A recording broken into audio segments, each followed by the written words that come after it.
évangélique au monde où l'islam est en plein essor. Le nombre des conversions s'est accéléré après les attentats du 11 septembre. Les nouveaux convertis sont des Brésiliens. Ils se sentent exclus de la société, ils souffrent du racisme. Notre correspondant Pierre-Ludovic Viella s'est rendu dans la banlieue de Sao Paulo où l'islam se développe à grande vitesse. Reportage. Ils sont brésiliens, ils sont noirs, sans aucun contact familial avec l'islam. Tous se sont convertis il y a quelques mois ou quelques années. Pour eux, en changeant les comportements, l'islam est la solution au problème des favelas et des banlieues, à commencer par la drogue. Dans les pays musulmans, il n'y a pas de problème de drogue aussi alarmant qu'ici au Brésil ou en Europe ou en Occident. Je ne dis pas qu'il n'y a pas de problème dans la communauté musulmane, mais ces problèmes ne sont pas la cause de la mort de tant d'adolescents, de tant de descendants d'Afrique ou de tant de pauvres. Dans cette périphérie de Sao Paulo, minée par le crime et le chômage, c'est le hip-hop qui leur a fait connaître l'islam.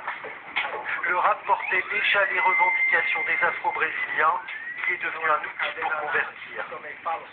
Chegar de preto aprisionado ou em cemitério, pois já não é mistério, tem vida assim no mundo, jovem negro assassinado a cada segundo, e o que eles dizem é inadmissível, é foda ver que o racismo já tá nesse nível, enquanto a gente brinca, a arma deles mata, amando de sionistas que vestem gravata.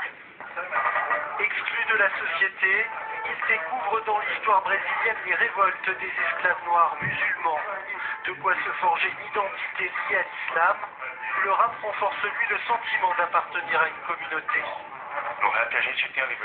Avec le rap, on a la liberté d'utiliser des expressions qui font partie du quotidien de ces personnes qui ont besoin de l'islam, qui ont besoin de pouvoir dire non à la drogue, non à la guerre avec nos propres frères, et de pouvoir garder la tête haute devant la police, sans rien lui devoir.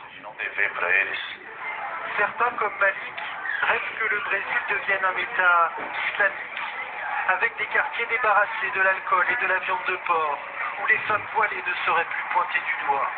La progression de l'islam au Brésil se fait de manière accélérée. On voit plein de gens qui se convertissent à l'islam, qui sont en quête de l'islam comme forme de connaissance et comme auto-affirmation religieuse.